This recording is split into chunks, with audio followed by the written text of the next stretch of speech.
I am going to look at the mise-en-scène elements that are present in the trailer Scream. Hello? Hair is an element of mise-en-scène. Here we see the first victim, who has blonde hair. Blonde can have connotations of quite bright and happiness, like the sun, and most people enjoy it when the sun is out. This makes, when the killer kills her, more of a reward. It also suggests that he's got that responsibility and all that power to take all that happiness and positiveness away from a person. Blonde is quite a bright and attractive colour which entices. All the characters in the trailer have short hair, female and male. This suggests to us that maybe there's a short distance between the victims and the killer in the area. This creates a bigger shock when we find out who the actual killer is, as the audience has already got that kind of relationship with each character, and they would not assume for the characters who know Sydney, the main character, who's a victim, to murder her or try to murder her.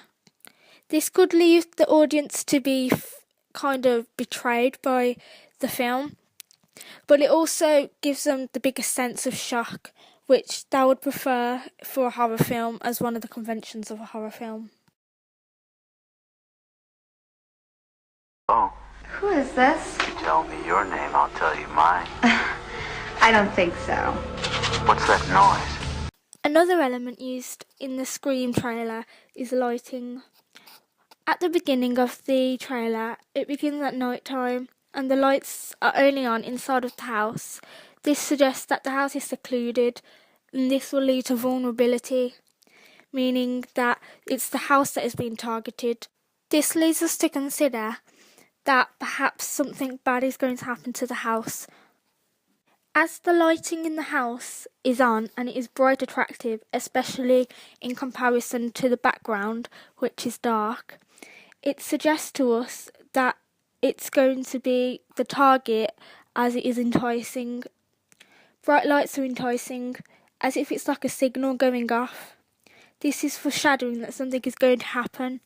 The signal could also suggest a siren, for example, an ambulance siren, which will mean that something terrible must have happened and somebody would have been in danger in the house for the ambulance to have to arrive. You making popcorn? Well, I'm getting ready to watch a video. Really? What? Oh, just some scary movie. Positioning of characters in a frame is another element of mise-en-scène. Here we can see the victim is walking into the living room, being centred in the frame. As she is centred, it suggests to us that she could perhaps be a possible victim. As she is in the centre, it's like a dartboard. Your aim is for the middle, so the person on the phone is aiming for her. You like scary movies? Uh-huh. You never told me your name. Why do you want to know my name? I want to know who I'm looking at. Also, makeup is another element of mise-en-scène. The characters in the trailer wear minimal makeup.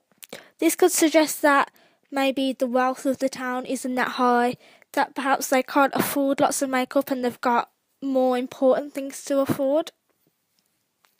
But also it could suggest that the town is quite boring. Maybe they don't have much money, this serial killer, it's like a game to them to keep them entertained in this boring town where not much happens.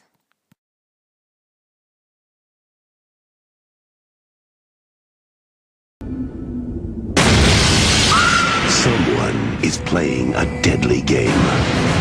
It all began with a scream over 911. Someone who's seen one too many scary movies. Now he's taken his love of fear Hello? Hello, Sydney.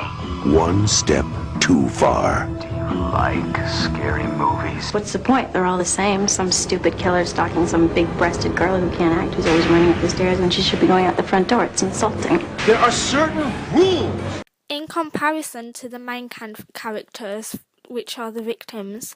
Side characters are not placed in the centre, they're placed either on the left-hand side or the right-hand side of the frame.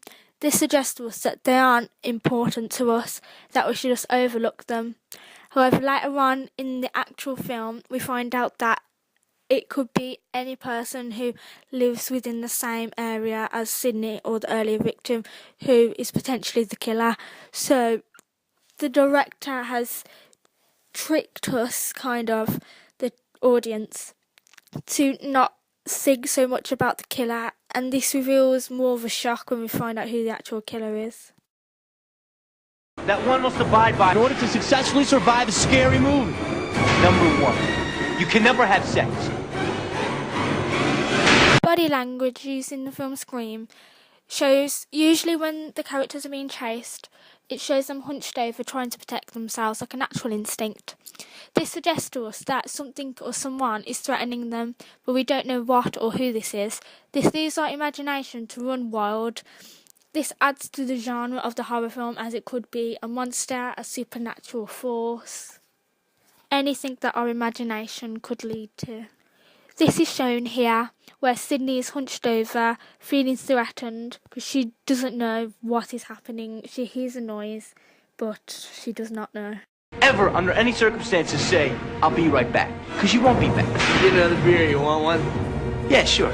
I'll be right back!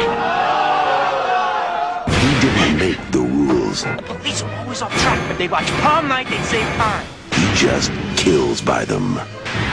Don't answer the phone. Don't open the door. Don't try to hide.